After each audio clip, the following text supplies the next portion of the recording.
Il-rapport tal-MEPA jikkonferma dak li kienu ilhom jgħidu għal snin twal il-Partit Laburista u r-residenti li s-sorse u l-inni ta' Trapiswet hija l-Power Station tal-Marsa.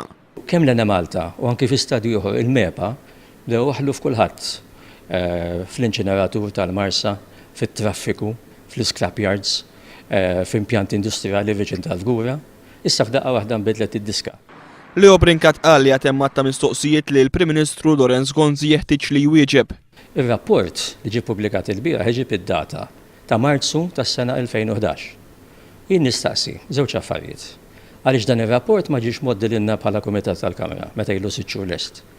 U t-tieni nett, jekk ir-rapport ilu 6 xhur lest, għaliex ġie pubblikat il-bieraħ. Leo Brincat staqsek il-pubblikazzjoni ta' dan ir-rapport jiex b'xi mod marbuta mal-proċess ta' konsultazzjoni dwar l-estensjoni tal-Power Station ta' Dellimara, kif ukoll ma' żjara ta' ftit jiem ilu tal-Kummissarju Ewropew għall-Ambjent. Id-deputat Laburista ddeskriva bħala kobba mħabbla il-fatt li l-Ena Malta mhux taċċetta l-konklużjoni tal-MEPA. Leo Brincat qal li għal dan kollu jrid iwieġeb il-Prim Ministru Lorenz Gonzi li talab lajta li sejħu f'idejh l-ambjent għaliex għandu paridejn sodi.